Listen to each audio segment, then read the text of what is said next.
Okay, wait.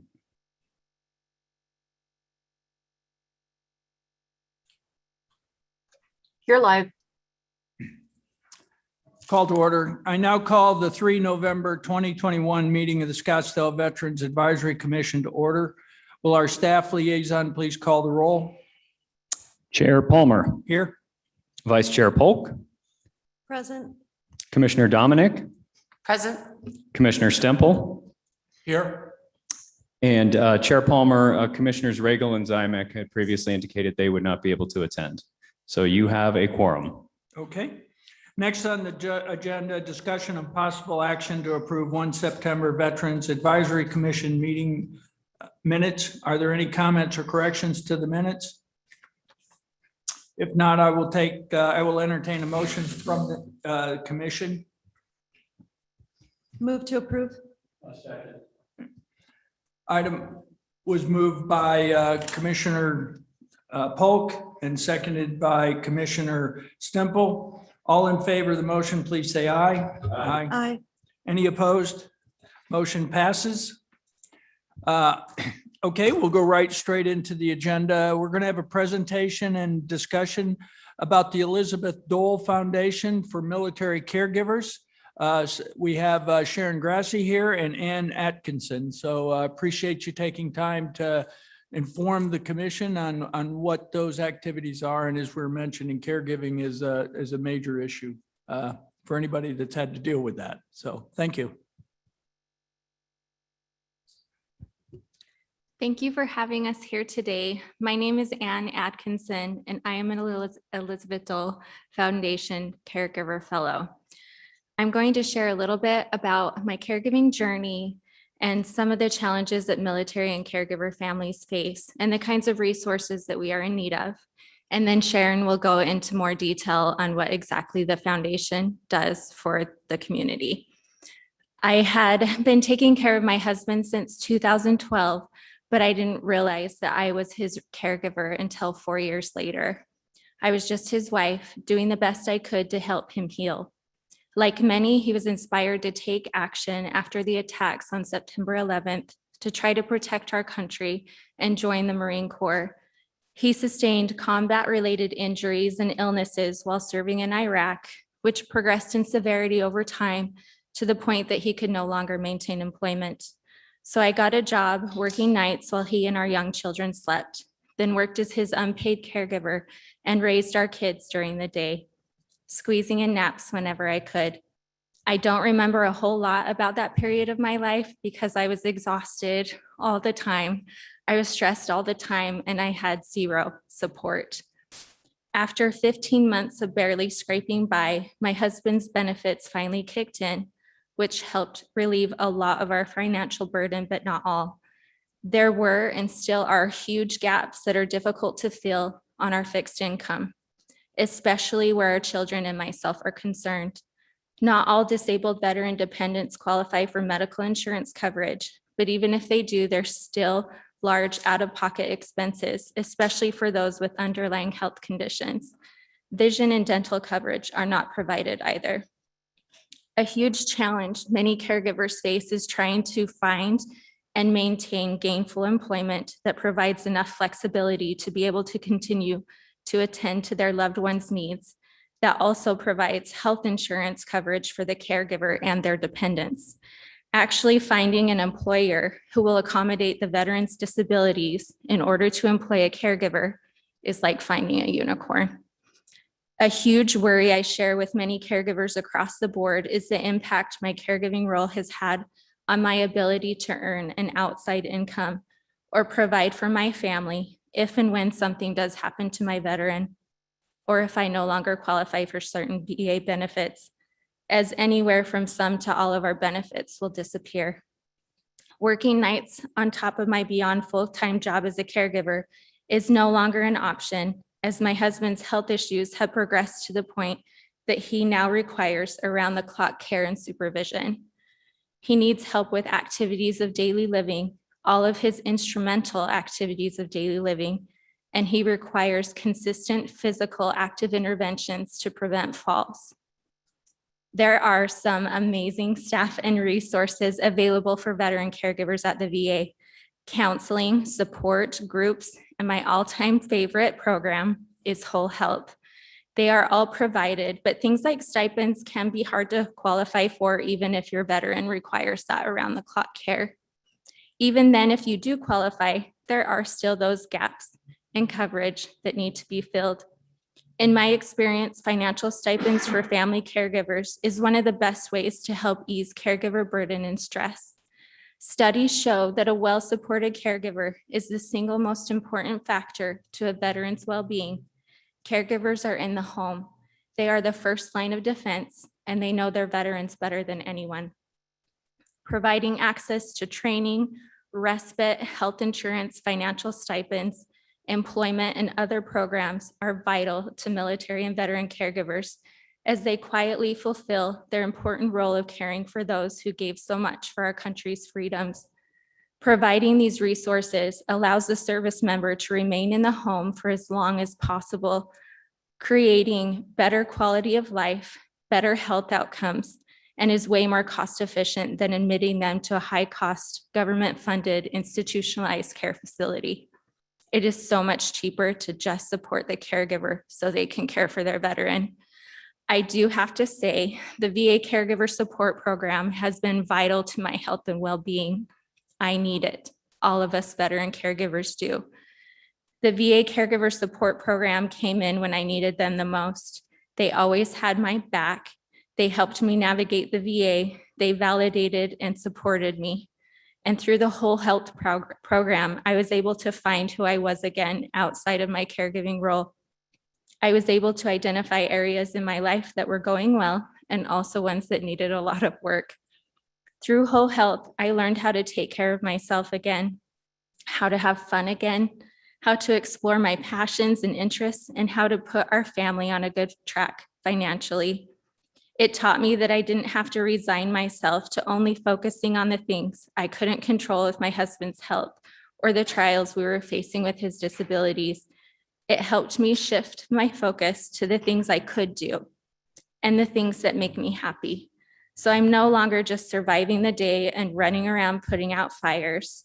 I am thriving and my family is thriving. The Phoenix VA is getting ready to roll out the Whole Health program for caregivers, and I can't wait. It's truly a life-saving tool that helped me fix what was broken in my life. Each caregiver story is unique, but all carry the same threads of stress, financial strain, caregiver burnout, isolation, lack of support, lack of training, lack of respite, and lack of resources. Most community programs exclude military and veteran caregivers and families because a lot of people, even in the civilian caregiver community, assume the VA is able to take care of all of our needs, but they aren't. What the VA does have is great, but the needs of caregivers are so complex and far-reaching that we need community support to help fill the gaps that are impossible for the VA to carry on their own. This is where the Elizabeth Dole Foundation comes in. And like I said, Sharon will go into more detail about that in a moment. The 2014 RAND study found there are 5.5 million military and veteran caregivers serving in our country. They are mothers and fathers, siblings, friends, spouses, and children, even young children, who step in to serve those who serve, providing $14 billion a year in unpaid care. Military and veteran caregivers consistently experience more health problems, face greater strains in family relationships, and have more workplace problems than civilian caregivers. More than a third of them are under the age of 30, which is an important factor to consider regarding long-term financial and legal planning.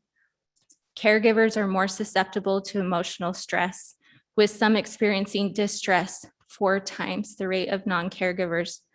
Unemployment, underemployment, and missed workdays are common issues, resulting in $6 billion of lost productivity each year. Many lack training on how to care for the severe physical wounds and complex invisible injuries sustained by those who serve. The Elizabeth Dole Foundation sees the lack of resources for young children with ill, injured, and wounded service members and veterans in their homes. These children face unique challenges that their peers do not. They aren't just regular kids, they're caregivers too. We at the Elizabeth Dole Foundation call them hidden helpers, and they are heroes. The foundation is currently researching the impacts of being a hidden helper and is working to create programs to help alleviate their burdens as well. It was just announced last week that the RAND Corporation is going to begin another comprehensive study on military and veteran caregivers and caregiver kids to help us better gauge what we've accomplished in the last 10 years and see where we need to focus our efforts in the future to create better outcomes for these families. There are many different types of caregivers within the military community. We all have different stories, complex needs, and mountains to climb, but we all have so much more in common than we realize. An important lesson I've learned from both Senators Bob and Elizabeth Dole is when you see something wrong, don't just talk about it, fix it. They have taught us that our differences don't matter, that if we all work together toward the same goal, we can move those mountains. We appreciate the city of Scottsdale for seeing us and for all you're doing for our community. Senator Elizabeth Dole said, the foundation's legacy will be a shift in culture, an America where caregivers are empowered, they're appreciated, they're listened to, an America where caregivers are really woven into the very fabric of our nation's appreciation for the military. As a fellow, it's been an honor to see that legacy come to life. Again, thank you for having us here tonight. And with that, I'll hand it to Sharon. Thank you, Anne. And I'll do my best to pay tribute to the programs within the foundation, although there are many, so I don't think I will be able to cover them all. I am Sharon Gracie, and I am a military caregiver and an Elizabeth Dole Fellow, just as Anne is. Many years ago, I learned that a gift is not a gift if you expect something in return. I'm not sure I truly understood what that meant until I became a caregiver. I'm not a selfless person. I have degrees in manufacturing. I worked in industry, and I am not a nurturer. I raised 4 children with the expectation that they would leave the nest. And my oldest son, Derek, was the first to leave. He joined the United States Army in 2005. Over the next 10 years, he lived through what I like to call his superhero days. He got blown up, he fell down, and he got back up again, with minor concussions in 2006 and 2007 and 2008 and 2009, and just about every year up to his discharge. Sometimes the need for a military caregiver is defined in a split second. There is a catastrophic injury, a call for help, and a family member who answers the call. I think we've all seen the images of family at the bedside of an injured soldier. But sometimes, as in our situation, it is a slow process. Looking back, the signs of post-traumatic stress and traumatic brain injury were evident, but I ignored them. And Derek was working really hard to hide how broken he really was. In 2012, just after his 3rd deployment, his ability to pretend he was okay was gone. He was in pain, angry, confused, and lost.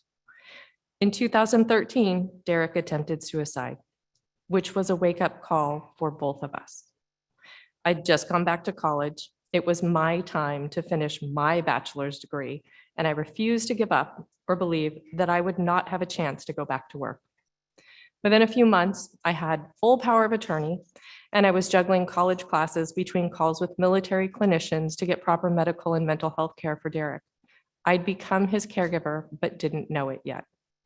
In 2014, a clinician at Walter Reed told me I was part of his care team. My son was a combat medic who saved countless lives. He had a driver's license in 3 countries and could drive a tank. I still believed that we could fix whatever was wrong with him. But the Army determined that his invisible wounds were extensive and he was no longer a superhero. He came home and we began the long task of reintegrating into the civilian world, a place he did not want to be. At first, he tried to navigate the complexities of the VA medical system on his own. And that's when I realized that the word TBI had real world consequences. He was having a hard time processing and remembering information. I knew he'd had a few concussions, but I didn't know that the damage from concussions were cumulative and that the damage had made it difficult for him to handle too many questions at one time. He was still smart, but it now took him longer to process information. Physically, his 27-year-old spine looked more like that of a 50 or a 60-year-old, and he needed surgery to repair the worst of the damage. And then there was the aftermath of extensive combat trauma. There are no words to describe what it's like to watch your child sink into, the blackest of holes, knowing you have no way to help them, no way to reach them.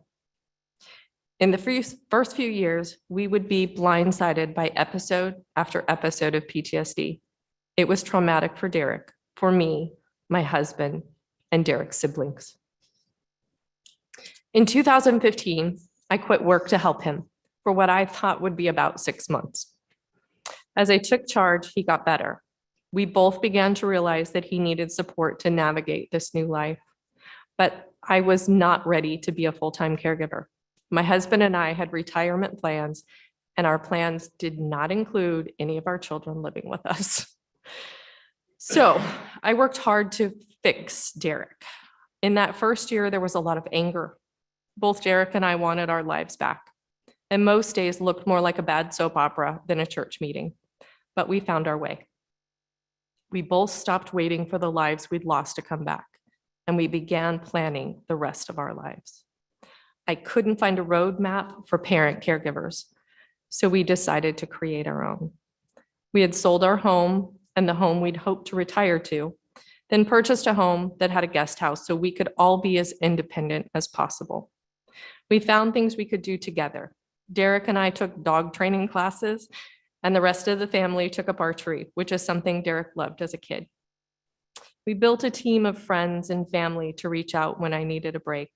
We developed ways to transition the parent-child relationship to one of friendship, and I became an advocate for caregivers. Over the last few years, as an Elizabeth Dole Fellow, I was able to work with legislators, AARP, medical providers, and VA administrators on the Campaign for Inclusive Care, a project that led to online training modules for anyone who would like to understand how to build a care team that is caregiver inclusive. In addition to the Campaign for Inclusive Care, I worked with AARP and the Dole Foundation on 2 booklets. The first is a military caregiver guide, which you guys all have in front of you, except those online, sorry. And the second is a toolkit for employers called Caregivers in the Workforce, something that Anne mentioned is desperately needed for other organizations who would like to hire us to understand how to make that happen. To get the benefits and treatments my son needs, I've taken on the Department of Defense, the Department of Veterans Affairs, and many large institutions, something no one should have to do, but often we as caregivers do. Through the Elizabeth Dole Foundation, I found a platform to work with my state and federal legislators on issues that impact caregivers, active military, and veterans. In 2020, I was proud to see the Teen Veteran Caregiver Act signed into law. This is legislation that requires the VA to recognize a caregiver in the veteran's record and provide transparency about decisions made concerning caregiver status. We worked on this with the Dole Foundation, Senator Sinema, and Congressman Biggs. It was a great project. In addition to that, the Dole Foundation has built what's called a journey map, and I think the VA is working with that now. Many of our caregivers do not recognize themselves as caregivers, but if we see the journey map and we recognize something on that map within ourselves, we can place ourselves on that journey and begin to identify what we are. We are caregivers. Currently, we are working with the Dole Foundation on another map, journey map, the mental health journey map for caregivers that will produce recognition for caregivers on when we're too stressed, when it's time to back off, helping us recognize the things that we do and do too much of when it's time for self-care. Caregiving has pushed me to do things outside of my comfort zone, and I've embraced that nurturing part of myself that I didn't know I had. At some point in our lives, we are all family caregivers, some for a minute, some for a lifetime. Caregiving is that part of us that gives to another, expecting nothing in return. Nurture that part of yourself. It's good for humanity. And thank you for having us. Thank you as well. And, understand the trials you have to go through in the caregiver side. And I've actually seen it and experienced it in certain forms as well. So I'll open it up for questions if anyone has them. Thank you to both of you for not only your striking and personal stories, but for being here and sharing with us and opening this dialogue. One question that I have, my first question, what is the definition of an Elizabeth Dole Fellow? What does that mean within the organization? An Elizabeth Dole Fellow really is someone who has a passion about something within the caregiver realm, the military caregiver realm. Anyone who is a military caregiver could be an Elizabeth Dole Fellow, but it really takes someone who wants to advocate for others and who has a passion. My passion was transitioning military into the civilian world. It's something that when there are hidden wounds, invisible wounds, is very difficult.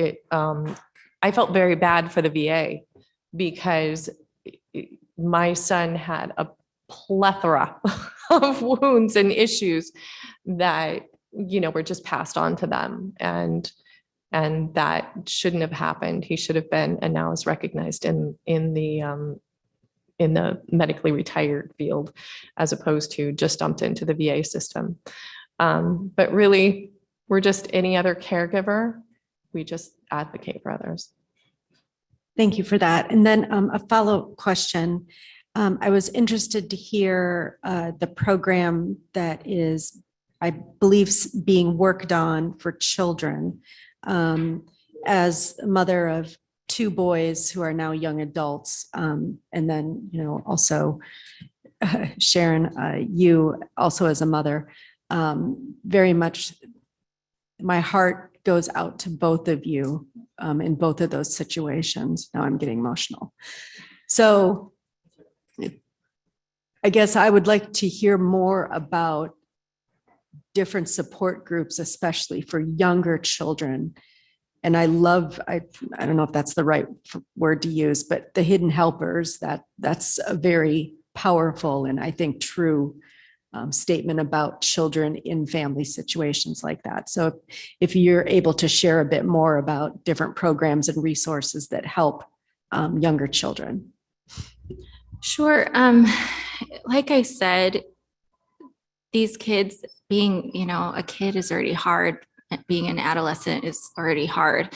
And then you add military life, you add deployments and moves and the stress of, his mom or dad or brother or sister coming home. Those things carry impacts. And then when they come home, awesome, they're home. You almost just think things will go back to normal. So I think there's a lot of, again, it's complicated, and it's complicated even for the VA. They've spent a lot of time partnering with the Elizabeth Dole Foundation, trying to dig into how do we help caregivers? Is this program working? It's like a tireless effort. So at this point, they're starting to really look at the impacts that it's having on the kids, because no one wants it to be this lasting hard thing for them. My kids personally are very resilient. They can get through anything, nothing phases them. So it's not always this bad thing. It makes them really strong and really compassionate human beings. So The Elizabeth Dole Foundation does partner, I know, with Sesame Street. They have quite a bit of programming. There's Camp Corral on the website, hiddenheroes.org. You can go and look up programs and resources and support for kids. There's camps, there's counseling, there's a lot, but obviously we need to do more. And that's why they're including them in the new RAND study. Thank you for that. If I can add to that, my children were young when my son was deployed, and it was really traumatic for them as siblings. And it's different for children, but that a parent is deployed, but it's kind of similar. And there hasn't been very much available to them in their communities. We have extended programs that are intermittent, but there really isn't much community-based. And I think that is where, as the Elizabeth Dole Foundation is reaching out to communities and creating these hidden hero cities, it is bridging that and saying, what could communities do to incorporate military children?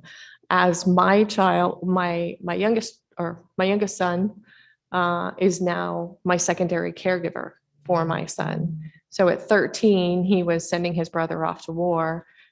At 30 now, he is his brother's military caregiver. And that's a hard transition for a sibling to make. My youngest daughter became a biomedical engineer wanting to work on traumatic brain injury. So as she said, they're very resilient. They see things that children should not have to see. They participate in trauma that children should not have to witness, but it does create a resiliency that lasts them a lifetime. I'm a military child, so it's not a bad thing. So just my final statement and possibly one final question. Love hearing about the partnership with Sesame Street Workshop. I'm a Sesame Street kid, so I love hearing that. And the Elizabeth Dole Foundation, do you work in chapters? Do you work in every state? How does that break down? So over the last, I'd say 5 years, the Elizabeth Dole Foundation has reached out to caregivers in every state. They've tried to accept a fellow in every state that can advocate for the caregivers in that state.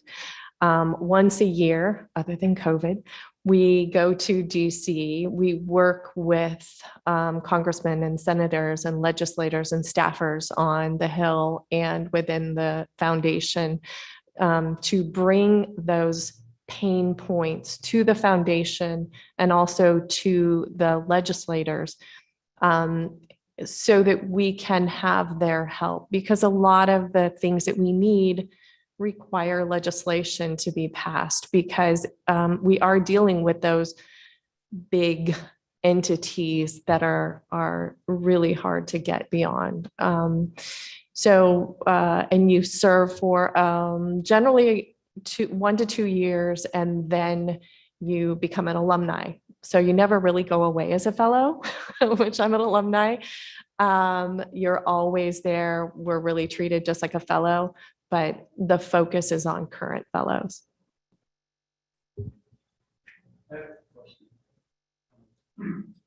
My name is Joel Stempel. I represent a group of veterans that are older, the Korean War veterans. And one of the things that I've noticed, I mentioned this to Chairman Palmer, that it's becoming a sort of a withering deal because these people are very ill or have passed on.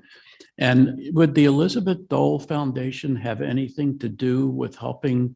I have one veteran in particular, I think he's about 92, and his wife is not much younger, and she's taking care of him. And he was a hero. He was in the Chosin Reservoir in Korea. And I know she needs help.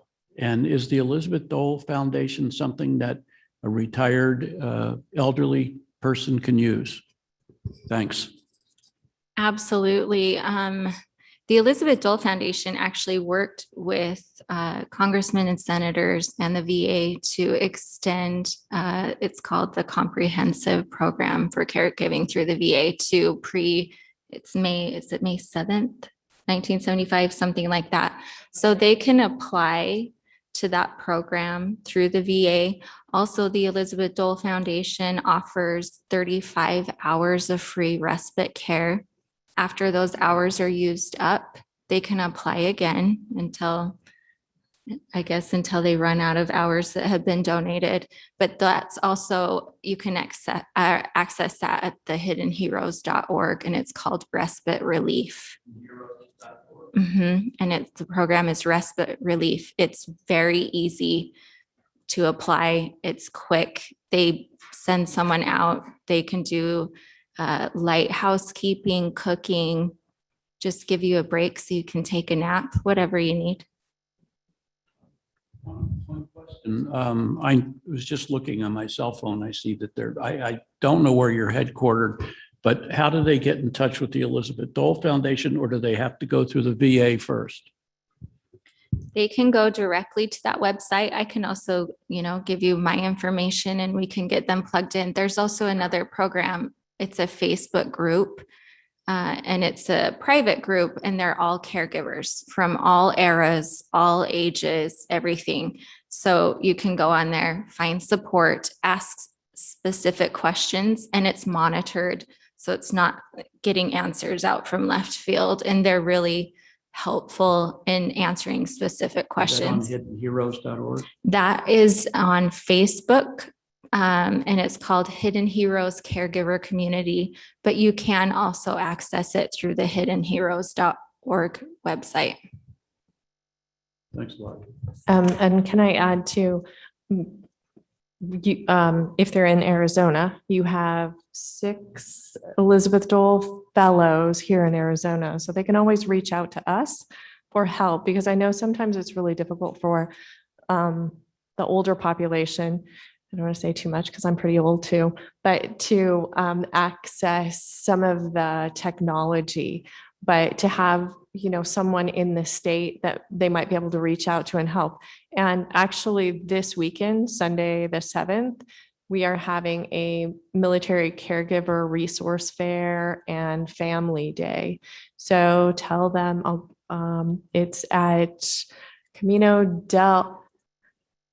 Vista del Camino. I always get the thing wrong. Vista del Camino Park, 9 to 2. And they can connect with the Dole Foundation, who is one of the resources. The VA Caregiver Program is going to be there as one of the resources. So it's a great way to connect with others. The Elizabeth Dole Foundation is one of the only organizations that do not discriminate between era. We see a lot of organizations like Wounded Warrior Project and others now that are really supporting the post 9/11, which is great because they have a very high need. But within the caregiver realm, there has been the pre 9/11 caregivers that have been very, I don't want to say ignored, but they really haven't been cared for. They've been doing it for a very long time, and some very much do not recognize that they are caregivers. They're just the one that get their veteran everywhere that they need to go.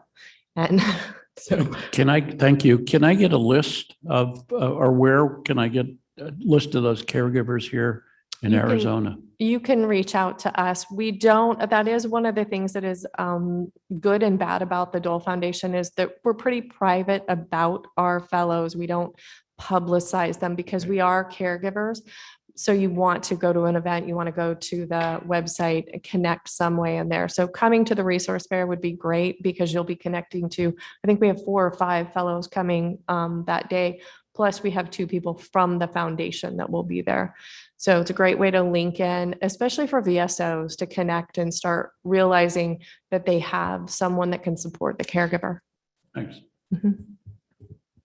A question in how the Dole Foundation classifies a veteran. And the reason I say that is you have the Guard that unless they have specific criteria, don't don't fall under the VA. So do they, and this might be for the older generations that did guard duty, but does Elizabeth Dole Foundation take on National Guard veterans, for example? We really don't discriminate within branches, amount of service, how the injury occurred, when the injury occurred. We don't go by certification of caregiver, if they are a VA caregiver, if they are not a VA caregiver.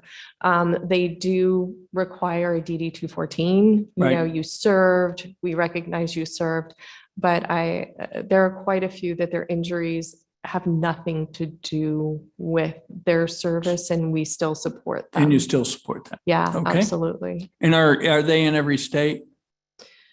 I think we are in every state. Okay. Yeah, I don't think we have any states that we're missing. And Joel and Debbie can maybe inform you, but if your friend is, the VA does have a lot of caregiver benefits as well that you can tap into if they're not. So, any other questions? Well, I'd like to thank you both. I mean, this is a significant issue and problem, especially in the mental health arena. I like to call it cognitive injuries because it doesn't take on such a negative stigma, because essentially they break their leg at work, nobody cares. We say we have a mental health issue, then it's something's wrong with them. When in reality, the conditions we put them through in the military cause a cognitive injury. So I applaud your work on that, and also for the families and everybody else that have to go through that piece. I will add, because your kids kind of highlight it, most people hear about the post-traumatic stress syndrome.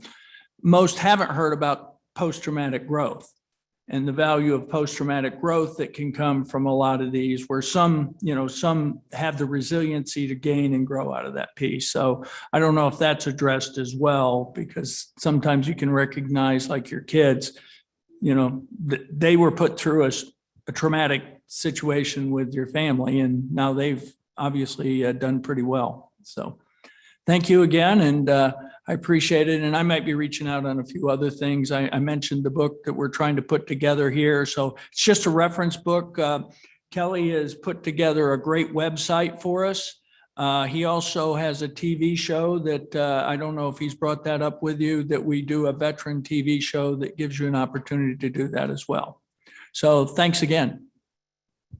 Thanks, Chair Palmer. I'm happy to say that I actually interviewed Sharon and Ann and their colleague and fellow military caregiver Bree Shields last week, and we're working on getting that episode of Veterans AZ together for release next week prior to Veterans Day. Great, thank you. Next on the agenda, and I apologize, I need to move on to the next item. Presentation and discussion of, this is about honoring America's veterans and Phoenix Veteran Day Parade. And we do have Paula Padine, our guest, is with us via Zoom. Paula, can you hear us? Yes, I can. Wonderful, and we can hear you. So if you just give me the cues, I can go through your slides. Great. Thank you, Kelly. And thanks to everyone for what you do there in Scottsdale. And to Ann and Sharon, the 6 fellows that you have, we'd love to have you come to our event with your family members. So I'll figure out a way to reach to you offline so we can invite you to sit in the VIP section of the Veterans Day Parade. The parade really has some healing qualities for our veterans. They tell us that all the time, and it's kind of the #1 reason why we do it. So thank you for what you're doing to support our veterans every day. We really do appreciate it. My name is Paula Padine. I retired from the Department of Veterans Affairs after 30 years of federal service, and I am now the executive director of the nonprofit called Honoring America's Veterans. Our primary purpose is to figure out ways to honor our veterans, recognize them for their military service, and thank them for what they have done to defend our freedoms. One of the ways we do that is through the Phoenix Veterans Day Parade. And the reason I'm passionate about it is many. Number one, I am a Navy vet, as you can see from the photo there. Like Kelly, I was in the broadcast journalism world, and I was certified through the Defense Information School. I had numerous duty stations overseas because that's where broadcasters worked. We hardly ever got to go stateside, but I did get to go stateside when we started a nationwide TV show called Navy News This Week, and I was selected as the first female co-anchor for that show. At one point in time, it actually touched more television stations than Walter Cronkite in the evening news. So it was really kind of a thrill to be a part of that effort. On the next slide, you'll see that HAV is the sole independent producer of the Phoenix Veterans Day Parade. Honoring America's Veterans is a 501c3 nonprofit. And as I mentioned, our goal is to just ensure that we have a welcome home effort and a thank you effort for our nation's veterans for the service that they have given to our country. As Joel was saying, some of our older veterans missed out on that as well. We know that many of our Vietnam veterans have scars that they carry today because of the way that they were welcomed back to our society. It was a very turbulent time, and those veterans have actually stepped up and are some of the ones who really help support our younger veterans now who are returning from Iraq and Afghanistan. So I think nobody understands military service better than a veteran and their family and their caregivers. So we are a proud partner with the community in presenting this event. On the next slide, the Phoenix Veterans Day is a National Veterans Day regional event. It's officially recognized by the President and the Secretary of Veterans Affairs. And even though it's called the Phoenix Veterans Day Parade, I would like to invite the city of Scottsdale to join our event if you ever wish to. The only reason it's called the Phoenix Veterans Day Parade is because we hold it on the streets of Phoenix. But there are 500,000 veterans in Maricopa County. And one of the things I would love to do is see more of us partner together in making the love and support for our veterans in our community a #1 priority. So we do that by hosting the Phoenix Veterans Day Parade so we can again support and reintegrate our veterans as they come back to civilian life. The Uncle Sam balloon is our largest balloon. He's 41 feet tall. He is about 20 years old at this point in time, and it looks like it might be his last year for the parade. And we hope to be able to purchase other balloons like him that again keep that military and veteran tradition alive. On the next slide, our parade is really a beautiful, significant event. This is our 25th year. It's our silver anniversary. We get about 45,000 spectators on the street. We are the largest attended parade in the state of Arizona and the 4th largest in attendance. That means spectators in the nation. We get millions of media impressions. We build a beautiful event with veteran service organizations, floats, Reserve Officer Training Corps units from the schools, some of the other groups that help educate our youth, like the Naval Sea Cadets. And of course, we honor our nation's heroes. Like Joel was saying, the Korean War veterans, we have one surviving Pearl Harbor survivor, Jack Holder, that many of you may know. And it's just our goal to kind of keep that history alive. Our team is a small team between the board and our parade team. We have about 20 people that help put on this big event. There are 3,000 participants who partake in it. And there, as I mentioned, there are 500,000 veterans in Maricopa County. And we change the theme each year for the parade.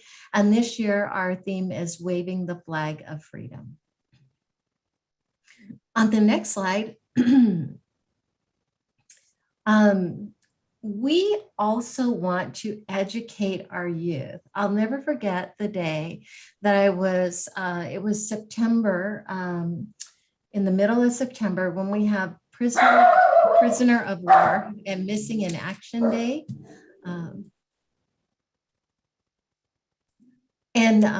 I had made an announcement over the VA overhead.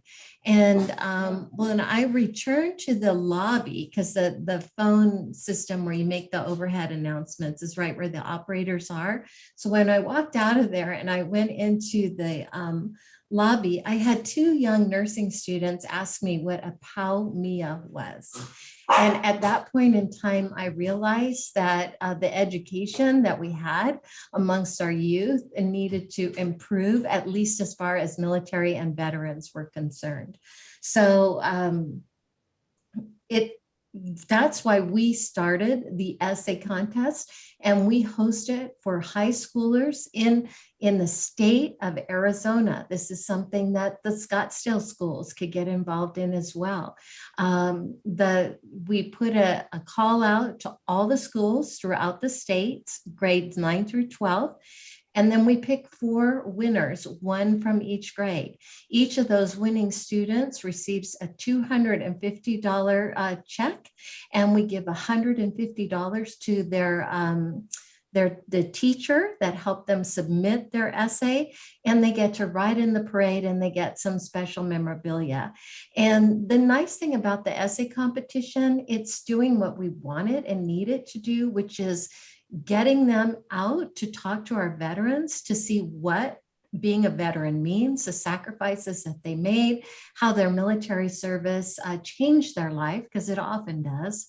And, get some understanding more about our patriotic support that we need to give. We get numerous community sponsors who help support our event year after year after year. It is a beautiful, glowing tribute filled with all kinds of unique things, novelty units, floats, balloons, and of course, our nation's veterans.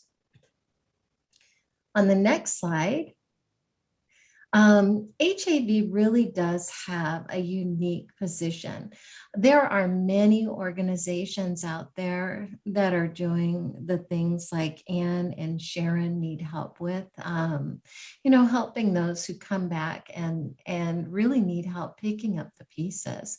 And we decided to not be in the social services realm. We wanted to be in the honor and recognition realm. And we look to do that by focusing on the products that we can honor and promote our veterans through. And that includes our individual veterans and families, the many facets of our veteran community, because we have so many. The veterans engagement by our sponsors. I will tell you that most of the sponsors we find them through the veteran engagement groups that they have at their organizations. We also partner with other foundations and organizations in providing resources for veterans when they call us and they have needs. We are able to refer them, and we directly serve our organization through our nonprofit work, and we are recognized as a platinum sponsor by the Charity Navigator Institute. So Kelly, one thing I have to be careful of, there's a slide that goes black and it's a video. So before that hits, I just want to make sure the sound is up so everybody can hear the video when it gets ready to play. And I think it's coming up soon. I will do my best. Okay, so let's try the next slide. Okay, We, like many people, last year we were unable to host an in-person Phoenix Veterans Day Parade. But this year we're back on the streets of Phoenix. It was scheduled to be an in-person event. It will take place on Thursday, November 11th at 11 a.m. And most of you probably know the significance of that. But for those of you who may not, I will remind you that it was at the 11th hour of the 11th day of the 11th month in 1914 that the signing of the armistice took place, which ended World War I, which we thought was the war to end all wars. And we only wish that was the truth.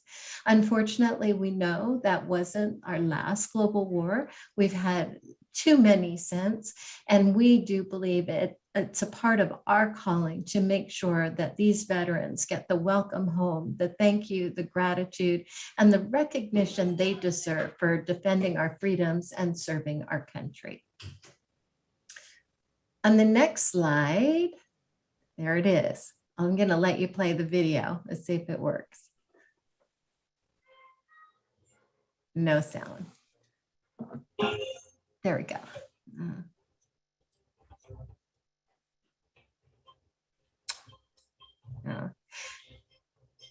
So I'll just talk over this because you probably don't hear the music. But it's just a nice little promo about what our parade looks like. That's Rosie the Riveter. We used to have that big balloon. And some of our color guards and floats that people build for this beautiful event. We get the Becky's baton twirlers out there, and we're returning this year live and in person to the streets of Phoenix. We have several TV stations that support our event. Numerous high schools. We pay high school bands to enter the parade because we need music and we want to support them and they support us. And it's just a great way to really just honor and recognize our veterans and give them the welcome home and the thank you for your service that they deserve. So that's the end of my presentation. I'm happy to take any questions. And if you do have a question, since I am not there amongst you, unfortunately, if you could identify yourself so that I can know who I'm talking to and can probably tailor the answer accordingly. Paula, this is Joel. Hi, Joel. We're going to have the Grand Marshal representing World War II at our chapter meeting this Saturday. Aw. He was a navigator. I think, what is he, 98, I believe? Yes, he's 98 And he years was a old. navigator on a B-24 in the Second World War. And I believe he's a Chinese American. Yes, he is. Is that Chan? I believe his last name Yes, is. Edward Chan. Yep. Okay. And that's the other thing that we do, and I didn't really mention, we try to honor every era of service. So when we first started the parade in 1997, we did have a World War I veteran in the parade, and that was among the last times we ever were able to have a World War veteran in it. In the next few years after that, we used to have Pearl Harbor veterans flock the street from side to side as they march down the street in their aloha shirts and white pants. Now we have one. So history is fading before our eyes, and it's up to us, I think, to remember that history and ensure we don't forget their service. So we also recognize a veteran from each era as our veteran Grand Marshals. And as Joel said, we have for World War II, we have Edward Chan. He is a bombardier and an Asian American and is just doing wonderfully well. We have Ralph Gastelum, who was a Marine Corps infantryman, and he served in the Chosin Reservoir and at the Battle of Incheon in Korea. And he was actually nominated by a Korean American who is so grateful to our Korean War veterans and what they've done to defend her freedom. Our Vietnam veteran is actually a chaplain who served in Vietnam and, you know, was so compelled by the tragedy of 9/11 that he went to 9/11 and helped, you know, provide final resting rites to those that were perished in the fall of the towers. Our Cold War veteran is Ricardo Carlo, who is an Air Force technical sergeant that worked all kinds of secret, codes and surveillance techniques during that war.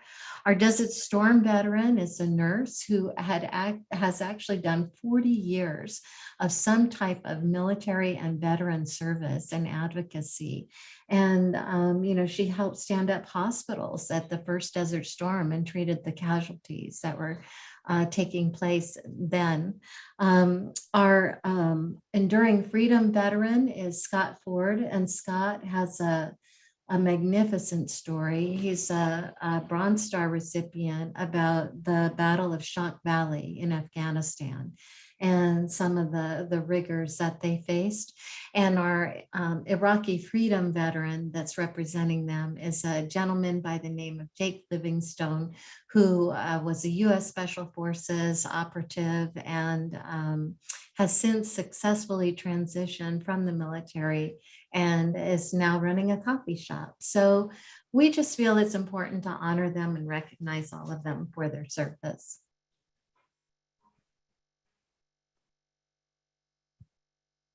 Hi, Paula. This is Denise Polk. I'm the vice chairwoman of the commission.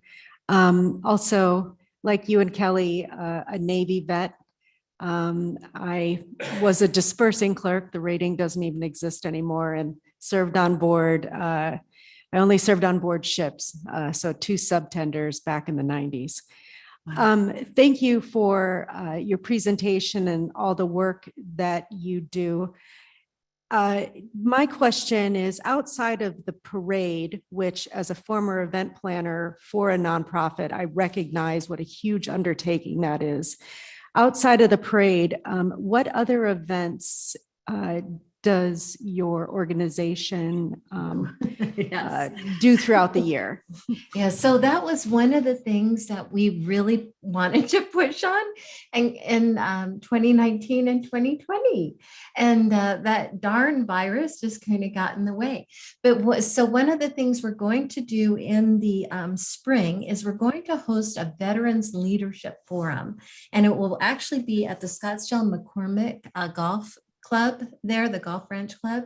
And what we're looking to do is have veterans who are community leaders, like CEOs or nonprofit directors, talk about how they successfully transitioned from military to civilian. What were some of the stumbling, grounds that they had to navigate? What worked for them? How it made them, have a better outcome?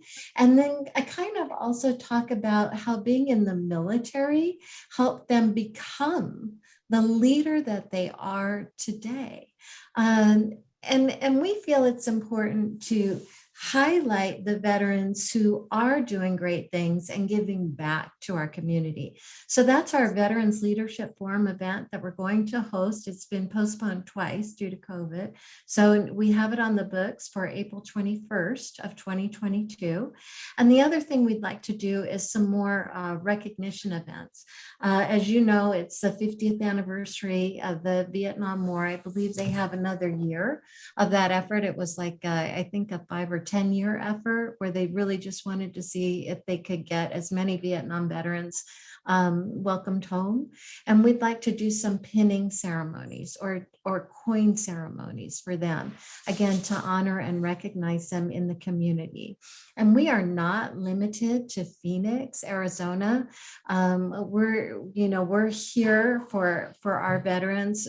It mostly focusing on Maricopa County. And that's kind of who we want to make sure that they feel, because our community does care about them and we want them to know that. That's really what we want to do. And Denise, thank you for your service and for being on a tender. That must have been tough. I was spoiled.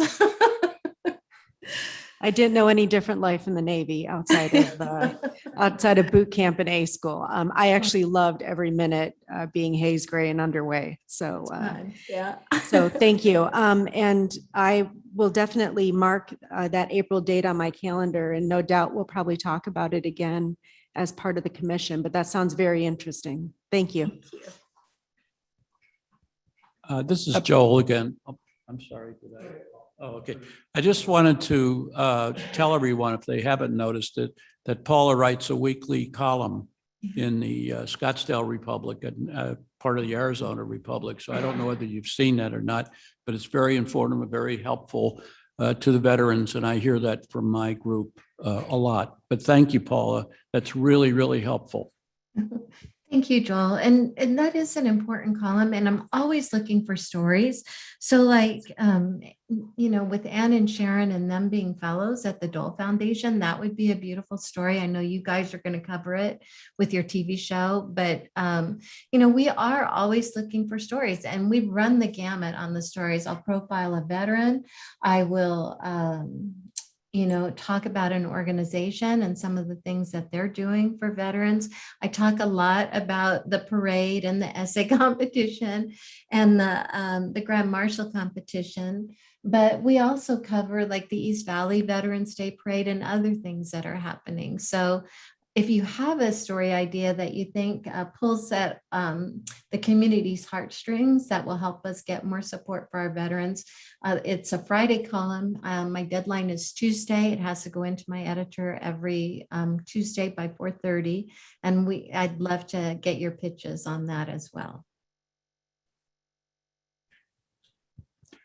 Paula, this is Chair Palmer, and I'll tag on to the comment. We read your column all the time. Actually, I think we've exchanged some emails in the past, so I applaud all your efforts on that side.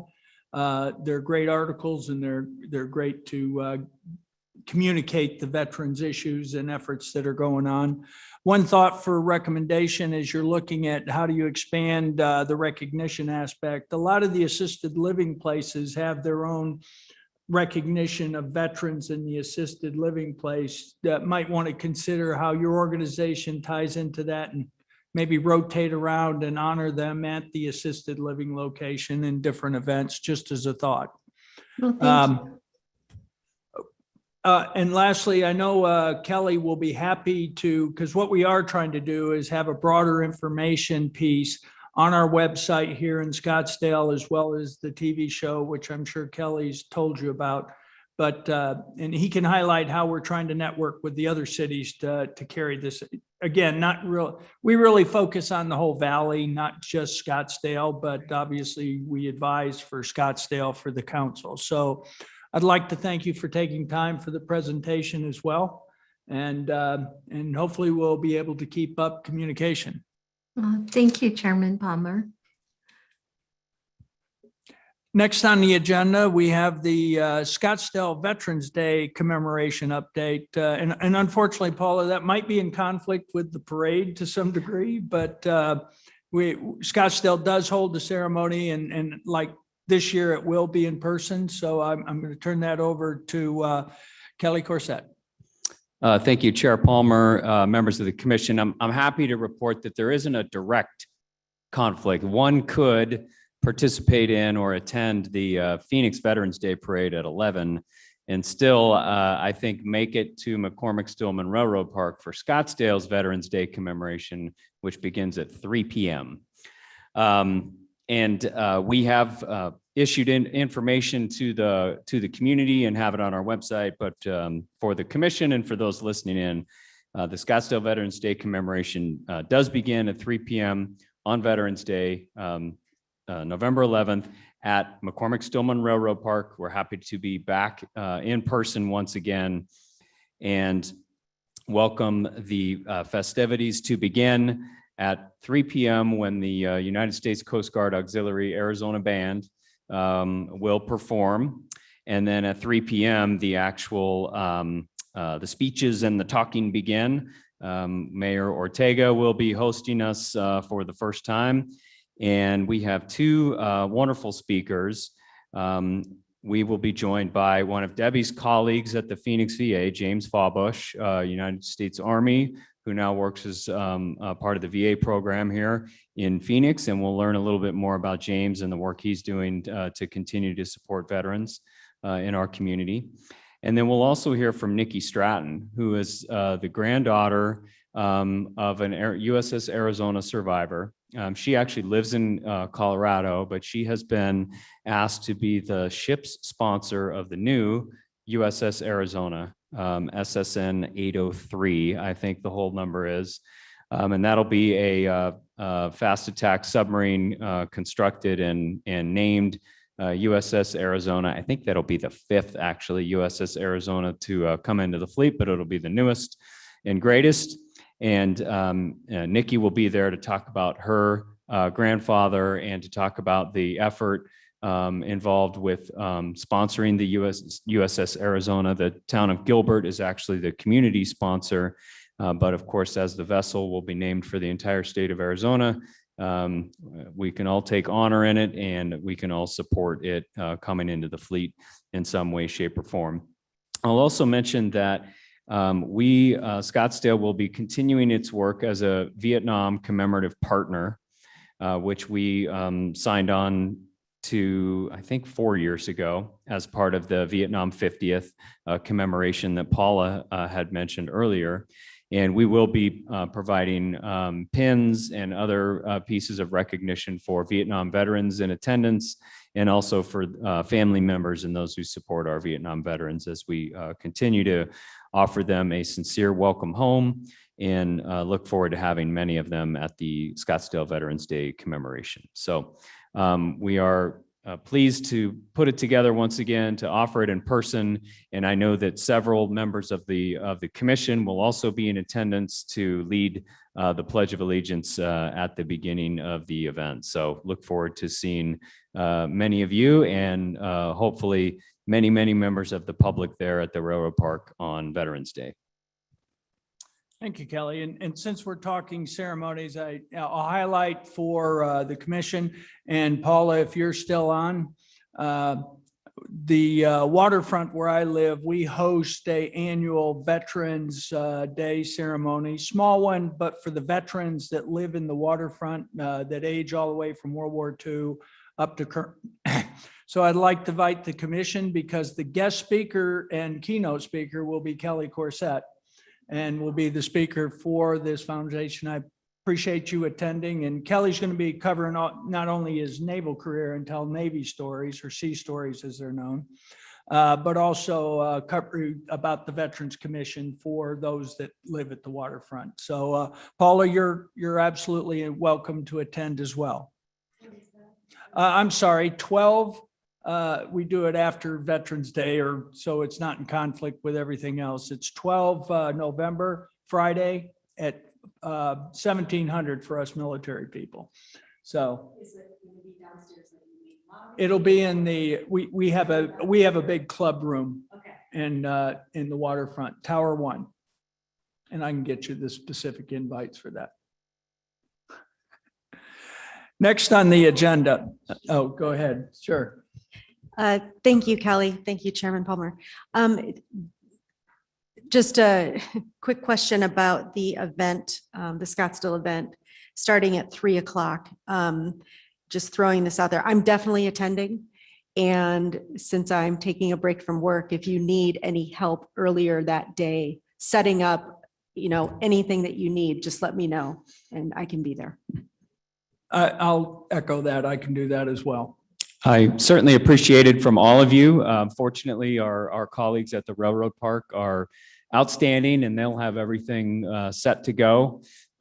We are in a bit of a different location at the Railroad Park this year. For those who have attended this event in the past, we have the great backdrop of the French Merci boxcar, which has always been our backdrop.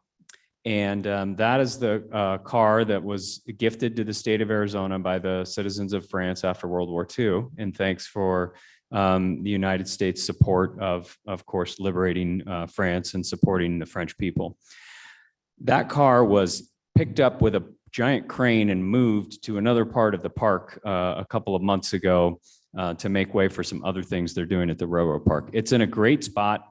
It's a little bit more interior to the park. It's next to the model railroad building. It's a great location, but we will have some additional signage and some additional helpers to guide people to where we are, because it is a change and we do have a lot of habitual attenders, which is great. But when they show up to the spot where they're expecting it to be, we want to make sure they can get to where we actually are. But I do appreciate the offer of assistance. I look forward to seeing you there, and helping with the pledge will be assistance enough. Thank you. Thank you. Go ahead, Joel. Okay, I know, I just have a question.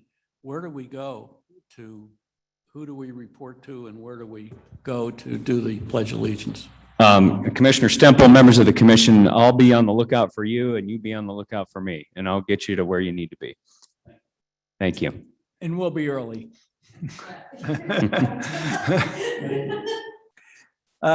Next on the agenda, an update of the Veterans Admissions Programs and Initiative, and that's from Commissioner Dominique. Thank you. All right, so as you all just heard, it is National Caregiver Month, and we recognize that nationally. We have capability to give COVID boosters. So if anybody received 2 and they're looking for 3, we can provide that. Or if anybody's just beginning that process, we want to honor that as well. Also flu vaccines, and they're also walk-in appointments. So if veterans are scheduled in their clinic, they can get it and just ask for it. Actually, you're going to be asked the minute we see you, or you can walk into the hospital and we can take care of that for you as well. We did with the events in Afghanistan, we very, very quickly put together a group of providers who are available to our veterans who are struggling with the events that occurred. That is ongoing. In addition to that, and Kelly is so wonderful in the way that he puts information out so quickly. We also have a group for family members regarding post-traumatic stress disorder and what it means, and defining in it, what it looks like. Oftentimes family members aren't sure why is my loved one acting a little bit differently? And this starts to put the pieces of the puzzle together. It offers that education and support. When patients and their family members are coming to the VA or to any of our outpatient clinics, we are still required. We have a federal mandate to wear masks. And that includes any contractors that would be coming into the building as well. We continue to offer veterans our telehealth if they choose to use that modality. That will be something that will be ongoing. What we learned with COVID is how quickly we could shift and offer those opportunities. I think that is everything I had off of the top of my head. But we continue to enroll every single day. And as you were speaking, Joel, I was thinking, is this person enrolled in the VA? And if they are, get them into their primary care clinic where those resources can be provided. Thank you. Thank you. Yes. So miss seeing you at our last meeting Me in too. September. But I wanted to just reiterate something that I shared with the commission. I actually enrolled in the VA because I got a better understanding as being part of this commission that I was eligible for that. Excellent. And it was so easy online. I did have a couple questions, but I was able to call someone. They answered my question. So now my next step is just my first appointment. But just thank you for making us aware that, that veterans are eligible. Absolutely. And it doesn't mean you have I always thought you had to actually serve in a war, in a battle, or, so it was a very easy process. So thank you Excellent. for that. I'm glad. The other comment I just wanted to make is whoever's doing the Phoenix VA Instagram account does an amazing job. That's James. That's Okay. Just a great resource, always updating things, but it's not overwhelming, and it's good information. It's not just fluff. So hats off to him. Well, you'll have an opportunity to meet him on Thursday, and Okay. I think you'll really enjoy his story as well. Okay, great. Thank you. Joel, did you? Thank you, Debbie. Next on the agenda, the update discussion of possible direction of the VAC work plan. I've got a specific comment, but does anybody have any updates for the work plan? The only thing I would argue, we will be, getting new members in, and we'll be electing new leadership in December. Is that correct? Chair Palmer, yes, I believe that's correct. And since you brought it up, the council is scheduled to appoint new members to the commission next Tuesday. Okay. So I just highlight that to you because we'll probably be needing to, one, have a summary of the work plan put together as our final report for this group. And then we will need to update the work plan for 2022. So something to think about as you've looked at the work plan and things we might want to add or change. Along that, I'm going to propose an addition and I don't know, Kelly, do we have to have a vote on this to include it? Chair Palmer, we have it written that way on the agenda. If that's something that the commission wanted to do this evening, or whether you'd want to integrate it into the 2022 update. Either way, I think it would be appropriate and certainly couldn't hurt to do a vote on it. Okay, what I'm going to propose is I sent some of you, or I think all of you, the quality of life manual that I've written for other veterans. And given all the information that we've been collecting and stuff, I talked with Kelly about the concept of putting together an Arizona Veterans Quality of Life Manual. So when we capture information like we've seen tonight, we can embed that in this manual. But is there anybody that hasn't looked at the manual that I sent out? So you pretty know it's an infantry type manual. It's a checklist, 1, 2, 3, 4. And then if you really want the information, you go back. But I have found through the years, literally on this, is we've expanded it to that it's been beneficial for those. It makes them aware of benefits that they didn't know they had, and basically also gives them a memory list of what they ought to be thinking about. So I'm going to propose or make a motion that we develop and embed within our website Arizona Veterans Quality of Life Manual. I will continue to be helped to write it up, or anybody can input to it, but I'll go ahead and be the one to put it together. And the key is also, it's a generic manual. So we might want to, I want to localize it. For example, the National Cemetery up here, I just talked the big cemeteries. I'll now add the National Cemetery. How do I get into the National Cemetery? We'll look at what else needs to potentially go into that, and we'll propose how we get that done. So I will entertain a motion from the commission to add that to our work plan and as part of our work product. I think that we have an Arizona quality work plan. I second.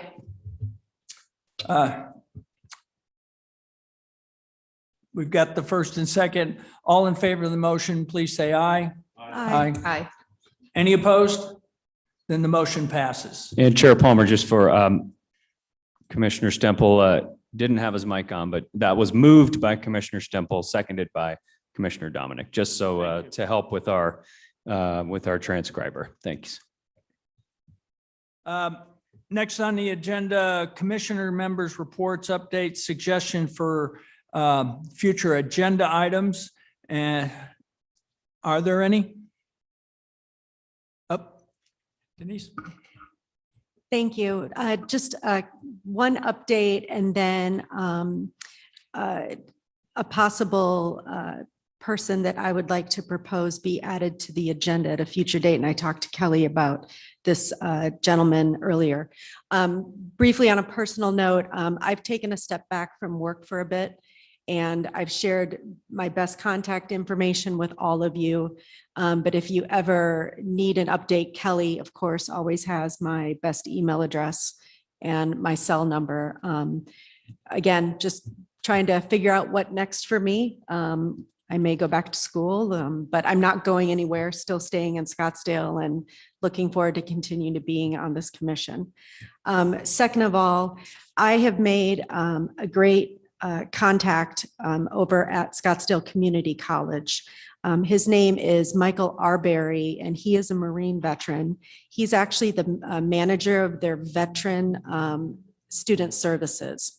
Relatively new to the position, but I've had a couple great conversations with him, met him in person, exchanged some emails. He is looking at not only being a guest at some point to our commission meetings. He wasn't able to make it tonight, but I think he would be a valuable speaker at some point to present to us. He's looking to make more connections within the Scottsdale community, learn more about what we're doing, and I think vice versa. I think we could learn some things from him on what he's doing over there. So again, I'm going to send the contact information to Kelly, but would like to see him at some point on the agenda in the coming months. So thank you. What's his role? He's the manager of Veteran Student Services at Scottsdale Community College. Okay, and I'll talk to you afterwards, but Sure. I'd like to be linked up to him on Absolutely. something else. Okay. Thank you. If there's no other suggestions or updates, the next meeting will be held in person on 1 December 2021 at 1700, correct? This concludes our agenda for this evening. I'll entertain a motion for the commission. From the commission. I so move. Second.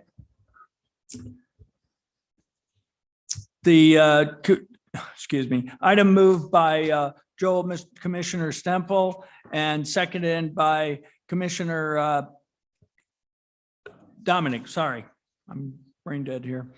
All in favor of the motion, please say aye. Aye. Any Aye. opposed? Passes. Thank you all. We are adjourned. Thank you. Thank you. Great meeting. Great.